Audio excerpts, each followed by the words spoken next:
Donc ici deux techniques, la technique du tissage et la technique du tressage.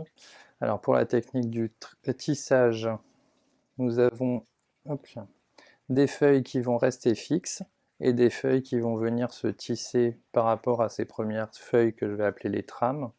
Donc il va s'agir de faire du dessus-dessous en fait, exactement comme on ferait si on devait tisser pour réaliser un tapis par exemple. Hop là. Alors la première feuille qui est positionnée au-dessus sur la fois d'après va se retrouver au-dessous et vice versa. Donc à chaque fois on alterne entre le dessus et le dessous. Cette technique va pouvoir nous aider à réaliser par exemple un set de table, si on veut faire un set de table végétal, mais aussi éventuellement une suspension. Voilà. Donc là nous sommes sur la technique du tissage. Il est également possible de faire du tissage pour intégrer un bouquet avec des végétaux longs comme ici la feuille d'iris par exemple, mais on pourrait faire la même chose avec de la feuille de pandanus. À ce moment-là, on va les relier entre elles et on va garder le même système de dessus-dessous. Les premières feuilles restent fixes et la suivante va venir faire du dessus-dessous.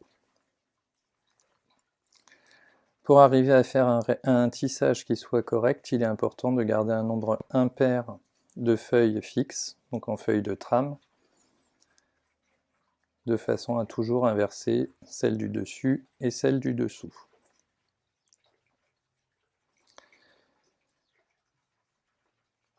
C'est également pratiqué sur les feuilles de quincia par exemple ou d'areca qui sont des grandes feuilles, et là on utilisera la feuille en partant de la base, on va partir du premier foliole et on va remonter au fur et à mesure. Donc ici nous avons une technique de tissage. Il est aussi possible de faire avec, ici c'est de la feuille d'iris, mais avec du berggrass par exemple, un système de tressage. Donc le rendu est différent. Pour le tressage, on va utiliser pareil, des feuilles qui sont reliées entre elles.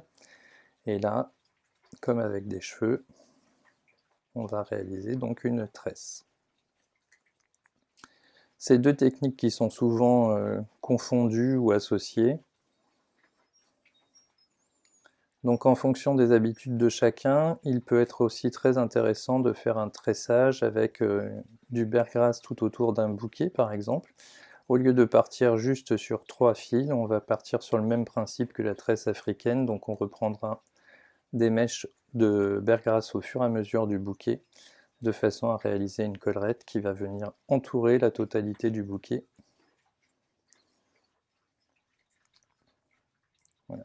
Donc ici, technique de tressage, ici, technique de tissage, les deux permettent de personnaliser, si ça ne se sauve pas, c'est mieux, permettent de personnaliser vos réalisations.